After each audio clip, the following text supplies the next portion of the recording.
parto em um barco? Como foi esse parto? Você conhece o Polo de Medicina da USP, mas na Amazônia? Atender populações ribeirinhas, rurais e comunidades isoladas significa lidar com longas distâncias, pouco acesso a serviços, falta de iluminação e desafios que mudam completamente a prática médica. E para falar sobre esse trabalho, convidamos o doutor e professor Luiz Marcelo Aranha, que é coordenador do Instituto de Ciências Biomédicas da USP, com polo na Amazônia. Seja muito bem-vindo, doutor Luiz Aranha. Não, a satisfação é toda minha. É uma satisfação muito grande poder estar aqui presente, à sua disposição. Pouca gente sabe que a USP tem um polo de medicina, de pesquisa, de ciência na Amazônia. O senhor poderia falar um pouco mais o que é o Instituto de Ciência Biomédica? Sim, com prazer. O Instituto, a USP apareceu aqui em Rondônia na década de 90 por conta da malária, que hoje já está bem controlada, ainda mais ou menos controlada, mais para mais do que para menos, mas na época dos 650 mil casos de malária no Brasil no ano, 350 mil eram aqui. Então fez-se uma força-tarefa entre o governo de Rondônia, o governo de São Paulo, o USP, Instituto Pasteur de Paris, e nós viemos para cá para entender melhor a questão da malária, da sua transmissão, o perfil epidemiológico, né? Como é que é o perfil onde se criam os mosquitos, como é que é a manifestação clínica. E, em última instância, a gente almejava bolar uma vacina para a malária, né? Que era um projeto maior do Instituto Pasteur da França. Eu acabei vindo para cá como docente da Universidade de São Paulo, já em 90. E tinha esse projeto para executar, que era para executar em 2 anos, acabou sendo executado em 3 anos. Eu fui para a Europa, fiquei lá no Instituto Pasteur trabalhando os dados que a gente tinha colhido durante esses 3 anos. Acabei voltando, eu trabalhei na África também nesse período, né, junto com... Porque a malária africana é quase que uma outra doença comparada com a brasileira. Então, a gente tinha algumas coisas para comparar do ponto de vista de resposta do sistema imunológico humano com relação aos parasitos, né? Mais ou menos isso, próximo. O senhor tem um currículo bem extenso aí na área, né? Eu já viajei bastante, já fui em vários lugares também. Na volta, o departamento de parasitologia do Instituto de Ciências Biomédicas da USP, São Paulo, pediu para eu voltar para cá, porque como é um instituto de parasitologia, as doenças de cunho parasitológico em São Paulo estavam em baixa. São Paulo, né, é um estado mais desenvolvido, mais urbanizado. Hoje a gente tem dengue em comum aqui com o norte, mas não tinha malária, não tinha leishmaniose, não tinha muito acidente com cobra, né, picada de cobra, micoses profundas, enfim, tinha uma diversidade nosológica maior aqui no norte. E eles pediram para eu ficar, eu acabei ficando e estou aqui então desde 90, né, até os dias de hoje. Num determinado momento, a gente estabeleceu uma frente de pesquisa em Porto Velho, e o meu orientador do Instituto Pasteur, professor Luiz Ildebrando Pereira da Silva, que era diretor da parasitologia experimental lá, veio comigo, ele ficou tomando conta de Porto Velho, capital, e eu migrei. Eu estou falando de Montenegro, que é uma cidadezinha de 12 mil habitantes, fronteira com a Bolívia praticamente, onde a USP resolveu montar o 5º ICB, Instituto de Ciências Biomédicas 5. Tem 5, 4 são na cidade universitária em São Paulo, no Butantã ali, bairro do Butantã, e o único desgarrado, a única unidade da USP fora do estado de São Paulo, permanente, com estrutura física e funcionário, é aqui em Montenegro, Rondônia. Então, desde então, eu estou por aqui. Eu vim para cá, para Montenegro, para ver outras doenças que eu não via na capital, que eu estava mais focado em malária. Eu já estava meio, entre aspas, enjoado de malária, eu queria ver outras doenças tropicais, e vim, então, mais para o interior ainda. E a proposta que eu fiz para o departamento foi de estruturação de um sistema de saúde de um pequeno município da Amazônia, com as mazelas típicas da Amazônia, né? Um perfil nosológico totalmente diferente de São Paulo. Então, de certa forma, o DNA aqui de Montenegro, que é considerado um dos melhores sistemas de saúde do estado de Rondônia, tem o DNA da USP, que ajudou na estruturação e ainda ajuda na capacitação, na orientação técnica dos secretários municipais de saúde, das prefeituras que passam por aqui, né? Hoje, quais são as principais frentes do ICB na Amazônia? Olha, a gente tem trabalhado em várias frentes. Então, acabou um projeto agora para estudar a ocorrência do calazar, que é uma doença que está sendo introduzida, é a leishmaniose visceral. Não tem casos na Amazônia ainda registrado. A gente está vendo o potencial para isso ocorrer. Esse estudo acabou agora, 2, 3 meses atrás, é mestrado de uma aluna pela veterinária da USP, e a gente vê que não está ocorrendo no momento transmissão, mas que há potencial para a implantação dessa doença aqui, que é muito grave, a letalidade dela é muito alta, mas no momento não tem. Esse é um trabalho que acabou agora. A gente está fazendo um outro estudo, que é um estudo que envolve o fenômeno do spillover. Spillover, tradução livre, de transbordamento. Então, o que ocorre? Com as mudanças climáticas, a diminuição do habitat de alguns artrópodes, né, insetos, mesmo hospedeiros, eles acabam se encontrando com o ser humano. Então, nesse contato, há o transbordamento de doenças desses animais, muitas vezes transmitidos por insetos, artrópodes, para o homem, como foi o caso do Covid, né, do SARS-CoV-2, do Covid-19, que surgiu a partir de morcegos, né, na Ásia, na Oceania, que depois acabou virando a pandemia. Então, a gente está estudando isso com relação a outras doenças, como doença de Chagas, algumas bactérias de interesse médico. A gente também concluiu um estudo há um ano atrás, foi doutoramento de um aluno meu pela Fiocruz, onde a gente fez a captura de aproximadamente 300 morcegos aqui, e nos morcegos a gente estudava a presença de ectoparasitas. Ectoparasitas são parasitas que ficam aderidos à pele, como carrapato, piolho, tem uma série, tá?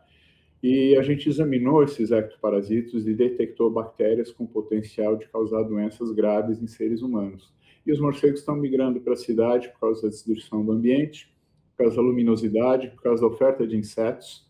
Então, eles acabam se albergando no sótão das casas, nas torres de igreja, em galpões abandonados, aproximando, né, aumentando o risco e o contato com o ser humano e eventual transbordamento dessas doenças para o ser humano.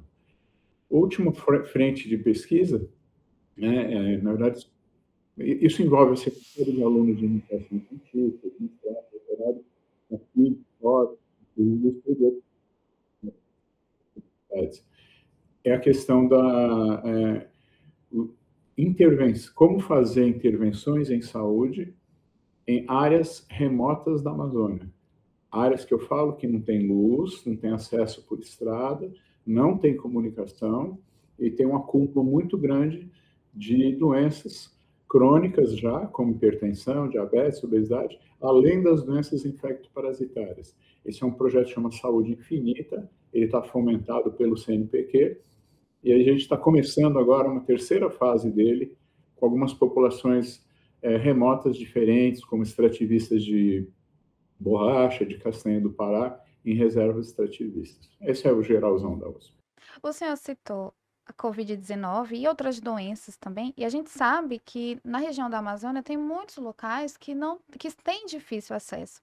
Eu queria que o senhor falasse um pouco mais sobre como foi o atendimento médico. O ICB também tem esse lado de atendimento médico à população ribeirinha, e gostaria que o senhor trouxesse como foi essa atuação dos médicos a essa população. Então, a gente atende aqui, né, desde 1997, tá? Então, é muito difícil você estar num local desses, com uma série de dificuldades que você tem de acesso ao SUS, e você sendo médico, minha formação é médica, e a maior parte dos meus alunos também são médicos, enfermeiros, biomédicos, é muito difícil eu ter uma equipe desse nível, dessa qualidade, com tanta gente, e virar de costas para a população e ficar só debruçada nas minhas pesquisas. Então, a gente tem um ambulatório onde a gente atende em torno de 20, 30 pacientes por dia, e é um centro de referência da região que eu estou. Aqui é uma macro-região do estado de Rondônia, que chama Vale do Jamari, 300 mil pessoas, 9 municípios. A gente é centro de referência e a gente faz atendimento com acadêmicos de medicina do exterior, de todo o Brasil, mas principalmente aqui de Rondônia, pela proximidade. A gente faz isso de rotina de segunda a sexta-feira pela manhã. À tarde são atividades que a gente faz de complementação, de aulas, discussões de casos clínicos, é assim que a gente funciona. E intercalado com essa atividade ambulatorial em loco na cidade de Montenegro, que é uma área de conforto para a gente vai para essas populações junto com os alunos também, com o intuito de tirá-los de uma redoma de cristal, que eles são criados, né, educados, e mostrar que existe um Brasil, outro Brasil, né, outros Brasis, né, e não só isso. E muitas vezes a medicina nesses locais você tem que ser muito criativo e ter bastante imaginação para você poder errar menos e fazer o melhor para o paciente. É trabalhar com a realidade de vários e diversos locais. Exatamente. Muitas vezes a gente é treinado para uma realidade e quando você vai para, você se forma e vai ter que enfrentar a batalha, né? Você vai ver que não é aquela maravilha que você viu dentro da sala de aula, dentro dos laboratórios de simulação, etc. Tá, é bem diferente. Qual o impacto dessa ação do ICB para a comunidade? Olha, a gente é considerado o município com melhor desempenho, né, na área de saúde, cobertura de serviços, né? A gente é referência aqui, por exemplo, para oftalmologia, em colaboração com o Instituto da Visão, com o professor Rubens Belfort. A gente tem cooperação com o Instituto do Coração de São Paulo, né? A gente tem colaboração com o pessoal da patologia, o Dr. Paulo Saldiva aí. Então, a gente leva as pessoas que estão fora do SUS para dentro do SUS, aumentando a cobertura de serviços e oferta de serviços. Por exemplo, tem uma ideia, como é que é complicado aqui? Para eu fazer uma consulta de retinografia, que é um exame do fundo do olho que você tem que fazer em diabético, hipertenso, no idoso, enfim, não tem no SUS aqui, ele tem que viajar 500 quilômetros e tem 23 mil consultas na frente dele. Tá? A gente consegue fazer isso aqui no ICB 5 Rondônia, no mesmo dia, na mesma hora, que ele entra ele já sai com todo esse exame, eletrocardiograma, tem muita doença de pele aqui, como hanseníase, leishmaniose, câncer de pele, aqui é uma colonização do sul-sudeste, pessoal muito branco, né, pela origem deles. Só que eles trabalham de domingo a domingo na agricultura, então recebe muito UV. Eu tenho atendido aqui no ambulatório 1 a 2 cânceres de pele por semana. Então a gente tem um apoio do pessoal da patologia, que a gente faz as biópsias, a retirada das lesões e encaminha para a Faculdade de Medicina da USP para examinar o material.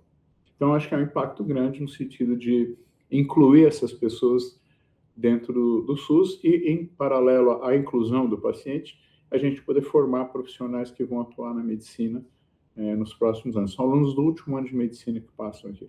Eu já tinha conversado com o senhor antes, e o senhor falou sobre formar alunos resolutivos, capazes de resolver situações ali de emergência e urgência. É isso mesmo. Porque, assim, como eu disse, né, vamos pegar um exemplo que eu acabei de citar, 23 mil consultas para eu fazer no oftalmologista que fica em Porto Velho, 500 quilômetros e de volta daqui onde eu estou. Imagina, tragédia. Então, isso demora mais ou menos 2 anos para ocorrer um exame desses.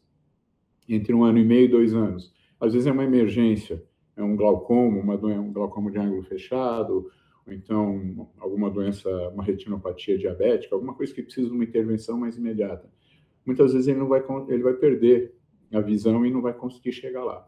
Então, o que a gente faz aqui? A gente faz a retinografia, a gente examina a retinografia aqui. Eu não sou oftalmologista, mas eu sei interpretar, assim, grosso modo, o exame. E, independente disso, todos os exames que a gente faz aqui, mesmo o eletrocardiograma, que a gente sabe interpretar, nós somos clínicos, tá? Espirometria, que é o teste do pulmão. A gente tem um problema muito diferente daí de São Paulo, que tem também aqui, mas aqui é uma coisa diferente.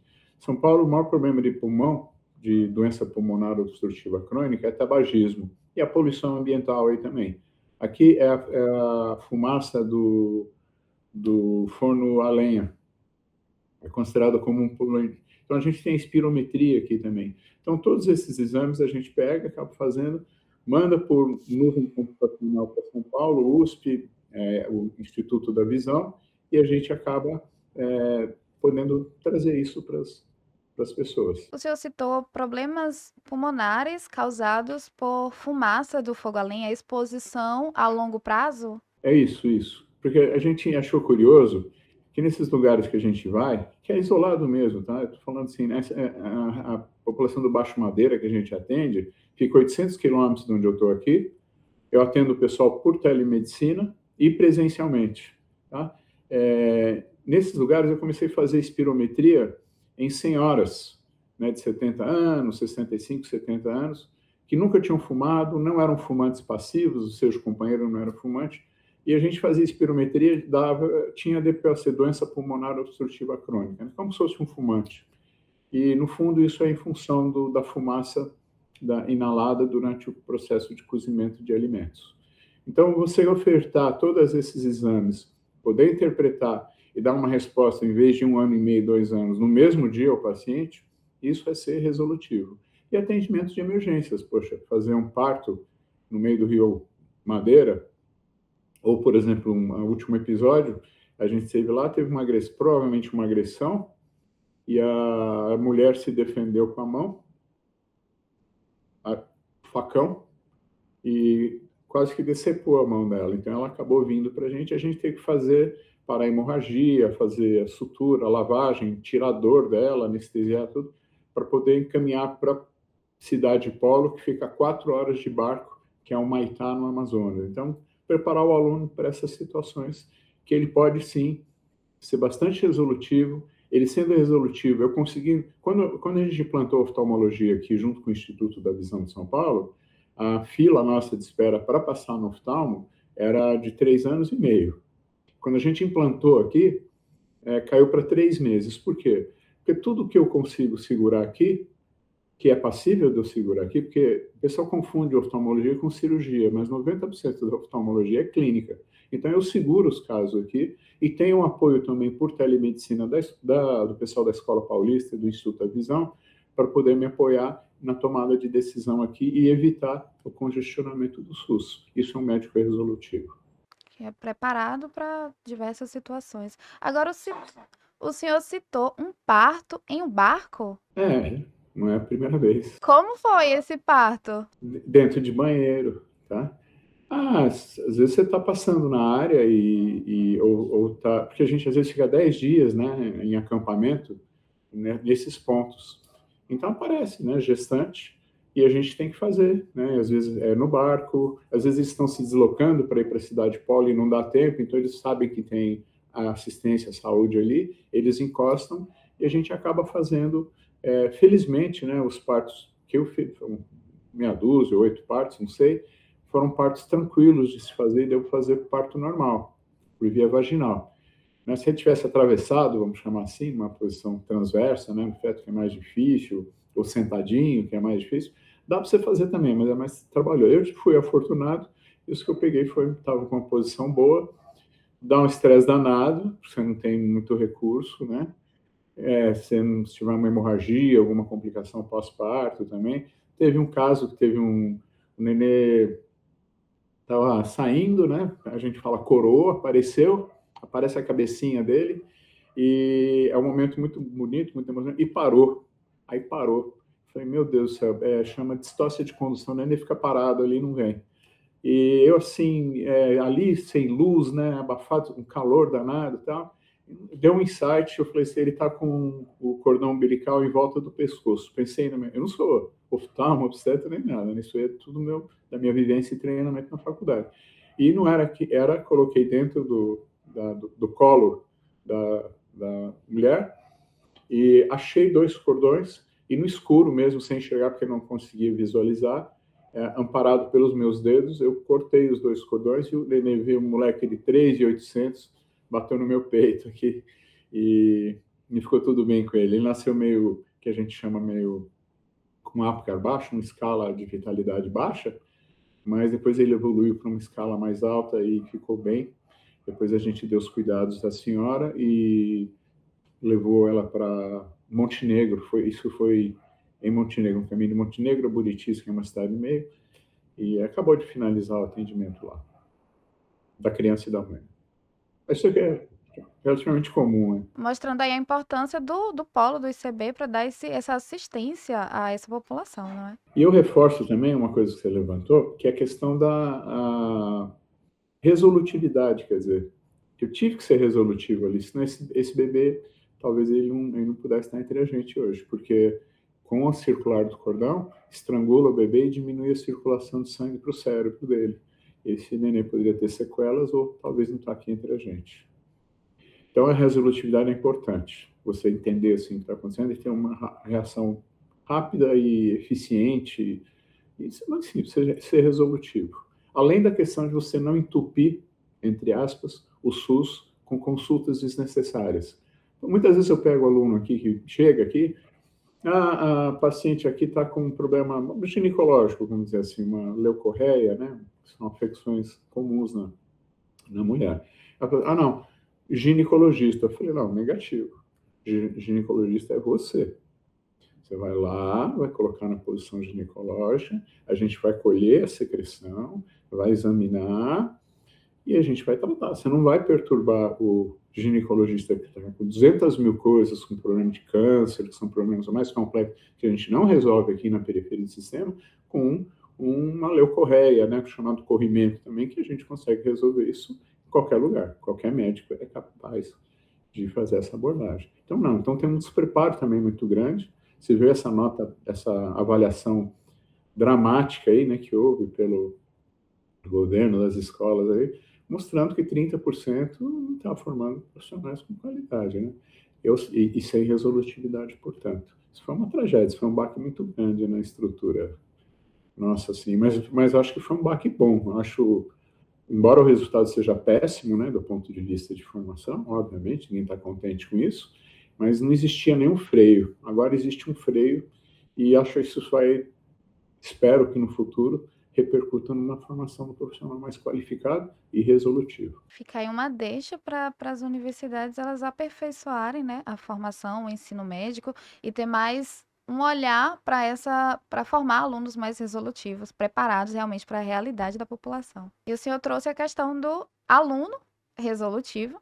Como é a participação dos estudantes de medicina dentro do ICB? Então, eles passam em estágios aqui, muitos alunos são alunos de pós-graduação, então eles estão engajados em projetos de pesquisa, que aproveita esse momento que a gente atende a população ou vai para essas áreas remotas, como eu disse, para colher os dados, material biológico, animais, enfim, de interesse dos projetos de pesquisa. Eles passam geralmente... Então, tem aluno que fica 6 meses, fica 1 ano aqui, né? Tem alojamento aqui, tem toda uma infraestrutura montada para isso. Mas, via de regra, eles ficam 2 meses aqui. Aqueles que não têm projetos de pesquisa participam mais do atendimento propriamente dito, tá? Do atendimento mesmo ali, resolutivo. Eles trabalham com criança, trabalham com gestante, trabalham com idoso, tá? Trabalha com pré-natal, preventivo, inserção de DIU, inserção de Planon, né, que é aquele anticoncepcional hormonal que você instala embaixo da pele. Eles ficam habilitados a fazer tudo isso nesse período de 2 meses e são avaliados, e a avaliação é entregue para a instituição de ensino de origem deles, para acrescentar na nota, na avaliação deles lá. O senhor é coordenador do ICB, mas também é coordenador do curso de medicina do Unifaema, que está começando aí a sua primeira graduação em medicina, e já tem essa parceria com o ICB. Como é que funciona essa parceria entre essas duas instituições tão importantes e começando, principalmente o Unifaema, que está começando aí na área médica? É uma história interessante, porque assim, existe um convênio, né, entre as duas instituições, que já existia antes. A Unifaema, que fica na cidade vizinha minha, 50 quilômetros aqui, na cidade de Ariquemes, Rondônia, que tem 110 mil, 10 vezes mais a população aqui da minha cidade, eles entraram em contato comigo. Eu tenho uma empresa de consultoria médica, pessoa jurídica, e eles me pediram para dar uma ideia, estruturar um projeto de medicina para o Vale do Jamari, que é essa macro-região que eu estou, que tem 9 municípios, 300 mil habitantes, que não tem curso de medicina. Agora tem mais um, que é um outro curso. Acho que está tendo um número excessivo de cursos, na minha opinião. Independente disso, foi me pedido um estudo e eu ofertei um projeto para eles, que era exatamente mais ou menos o que a gente está falando, de formar um médico com perfil rondoniense para os problemas de saúde que a gente tem aqui e um médico que tenha resolutividade e que seja, antes de tudo, ético, humano, né? E seja um médico ideal, assim, não especialista, mais generalista do que especialista. Lógico, depois que ele se formar, tudo, você vai fazer uma especialização, não sou contra isso, tem que ter o especialista, mas 90% tem que ser generalista, não especialista. Nessa ocasião, eu bolei o projeto. Sinceramente, eu achei que não ia colar, porque era exatamente isso que eu estou falando, que é trabalhar... Aqui a gente tem, aqui no Vale, Vale do Jamari, que eu estou, a gente tem população indígena, população extrativista de estanho, casterita, estanho, é legalizado, tem população ribeirinha, tem população rural nucleada, que são as pequenas cidadezinhas, que é onde eu estou agora, a rural estendida, que é a área rural dessas cidadezinhas, que são os sítios, as fazendas, e você ainda tem a população urbana maior, que é Ariquemes, que é a maior cidade daqui, onde você já começa a ter violência, atropelamento. Então, é preparar o aluno de uma forma que ele tenha um atendimento humanizado, ético, responsável, compreendendo esses vários, que eu chamo de universos demográficos que a gente tem dentro de uma mesma região. Então, ele seria capaz de ir aí em área indígena, a gente tem uma etnia que mora aqui no nosso território, e ter a capacidade de ir lá, conversar com eles, entender, aprender com eles também, e ser resolutivo. A ideia mais ou menos foi essa. A Unifaema acabou aceitando a ideia, que eu achei que não ia ser aceito, porque era era meio surrealista, né? O pessoal não pensa muito dessa maneira, e eu trabalhei 3 anos na construção do projeto, junto com meus amigos da Unifaema, professora Roseli, professor Diego, tantos outros, eu não posso nominar todos aqui, que eu vou ser injusto, e a gente trabalhou 3 anos em cima do projeto, que acabou sendo aprovado no final do ano passado. E, em função do meu trabalho em conjunto com eles, do laço de amizade, de laços profissionais, eles me convidaram para coordenar o curso. O meu regime de trabalho na USP me permite isso, né, porque eu sou tempo parcial. Então, eu estou dividindo um pouquinho o meu tempo entre o ICB5 e a Unifaema. E a gente está bastante otimista e a gente espera que a gente tenha uma avaliação boa na média, né? O que não ocorreu com 30% das escolas, mas, na minha opinião, eu estava conversando isso com os colegas, o que é, assim, tem uma das escolas, eu não vou citar, obviamente, tirou a avaliação do MEC nota 5, né? Vai de 1 a 5. Vem duas pessoas indicadas pelo INEP e fazem uma avaliação do curso. Então, nota 5, nota máxima. A Unifaema foi nota 5 também, a nota máxima. Mas aí eles avaliam estrutura, corpo docente, a metodologia de ensino que você vai ter, biblioteca, são vários itens, tá? Que eles avaliam. Bom, daí essa outra instituição tirou nota 5, tirou nota 1 nesse exame agora. Então, mas são instrumentos diferentes, tá? Um é uma vitrine. Não estou dizendo que é falso, é uma vitrine. Você está mostrando sua infraestrutura, teu corpo docente, etc. Outro é o aluno. Então, está tendo um gap entre a vitrine e o aluno. Você não está conseguindo transferir o conteúdo da vitrine para o aluno. Isso pode ser por diversos motivos, tá?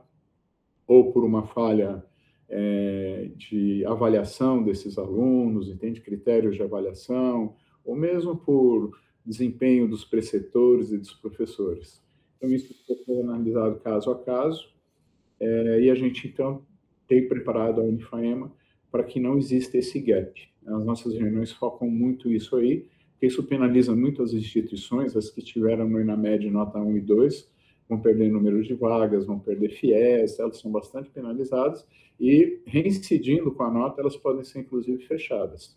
Então, a gente também está na Unifaema, a gente está bem preparado para isso. A Universidade de São Paulo, felizmente, teve o Unamed 5, né? Então, isso não é uma preocupação, a gente acha que está havendo essa transferência entre a vitrine e o aluno. Agora, a gente tem que viabilizar aqui na Unifaema para que não ocorra esse gap aí entre vitrine e o produto final, assim, que seria um médico resolutivo, ético e humanista. Vamos trabalhar em cima disso. Mas é um desafio. Eu pensei 2, 3 vezes em aceitar, né? Eu estou um pouco cansado, tenho muito aluno, eu viajo bastante e tal, e eu já tinha orientado, e já tinha planejado um outro curso de medicina aqui, também eu não vou citar, e eu coordenei esse curso de medicina também durante 15 anos, né? Mesmo junto aqui com o ICB, e foi uma experiência muito boa, eu cresci muito, amadureci muito, foi uma experiência que eu nunca teria na minha vida se eu tivesse aí em São Paulo, eu consegui ter aqui. Mas me cansou, né? Foram 15 anos que eu trabalhei bastante mesmo. Sempre tem estresse, né? Problemas administrativos, etc e tal. Eu achei que eu nunca mais fosse aceitar isso. Tanto que eu demorei uns 2, 3 dias para responder o aceite para a elaboração do curso. E agora, mais recentemente, para coordenar. Eu vejo a estrutura que a gente tem hoje. Eu conheço todo o estado, eu conheço todas as instituições de ensino aqui, porque eu vou dar palestra, vou participar de atividades, bancas, etc e tal. Eu conheço. Eu, sinceramente, a Unifaema assim, tem uma estrutura, tem 18 anos, né? 19 anos de existência, tem todos os cursos da área de saúde, não tinha medicina, não tem odonto, mas não tinha medicina, agora tem a medicina, e tem, então, profissionais, tem um corpo de profissionais que trabalha, tem vários anos de instituição. Então, isso ficou muito mais fácil, são pessoas que são treinadas na metodologia ativa de ensino e aprendizagem, e isso é muito difícil, porque o profissional, por exemplo, da minha geração, eu formei em 85, né? Eu tenho quase 40 anos de formado, formei em 85. A gente era aquela tempo que você sobe lá na lousa lá, e o que você falar é verdade, ninguém pode te contestar nada. Isso mudou muito, mas eu fui formado nesses moldes. Então, tive que reaprender a ensinar, tive que reaprender, sabe? Várias metodologias de ensino, você escolhe se mais se adequa ao teu perfil, ao perfil também do alunado, né? E isso, a Unifaema já tem essa experiência já de décadas, tá? Então, foi muito mais fácil para minha pessoa, como coordenador, como projetista aí do curso aí, já contar com essa mão de obra amadurecida e treinada. É um grande desafio, está recomeçando agora, as aulas começam agora, acho que depois do Carnaval, e vai ser mais um ano intenso aí de atividade, a gente já tem várias programações, já tem workshops, agora vai ter a capacitação dos preceptores, estou falando do Unifaema, né, que vão atuar nas unidades básicas de saúde, isso já está marcado para a semana que vem, então a gente vai capacitar os preceptores, e tem um corpo, a coordenação é composta por 3 membros já antigos, uma enfermeira, uma farmacóloga, eu, e nós nos damos muito bem, e a gente vai dar todo o apoio para formar esses preceptores que vão formar alunos resolutivos, éticos e humanistas. Esse é o nosso objetivo e o grande desafio também. Espero que a gente tenha sucesso. Com certeza. Com esse pensamento e esse querer e fazer e formar médicos assim resolutivos e preocupados realmente com a realidade da população, vocês estão no caminho certo. Espero que sim, eu estou confiante, acho que não tem muito erro e é só você ser persistente, disciplinado e cobrar e avaliar corretamente, entende? Você tem muito conflito de avaliação, porque como a mensalidade do curso de medicina é cara, 10, 12 mil reais, aí, Maria, aí, muitas vezes você repetir esse aluno, entende? Porque para mim não tem nada a ver uma coisa com outra, você não está comprando a prestação do seu diploma, você tem que colocar no mercado um bom trabalho, um bom trabalhador, né? E muitas vezes o próprio aluno não percebe isso, que isso é uma proteção para ele. Se ele cai no mercado, eu falo para ele isso aqui, ó, hoje eu sou o tutor de vocês, eu vou dar um puxão de orelha, a gente vai conversar, né, você pode ter uma avaliação menor e tal. Agora que você sair daqui, debaixo da minha asa aqui... Não tem mais essa orientação, ali é cada um por si. Você não vai responder mais para mim, né? Eu sou bonzinho, agora você vai responder isso para a justiça, né? em outra instância que pode trazer problema. Imagina você recém-formado ter algum problema aí qualquer, e você ficar o resto da vida penalizado por causa disso, com um processo, com uma pensão, né? E mesmo outras coisas mais graves, né?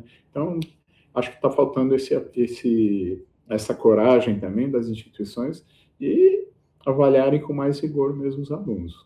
Isso não vai faltar na Unifaema. Muito obrigada, doutor Luiz Aranha. Imagina. É muito importante o senhor trazê-lo, né, para o senhor falar sobre essa formação de médicos cada vez mais conectados com a realidade e que se importam com a realidade de instituições como Unifaema e institutos como o ICB, ligado à USP, de estar nessa atuação, principalmente em áreas que têm esse difícil acesso à pesquisa, a atendimento médico.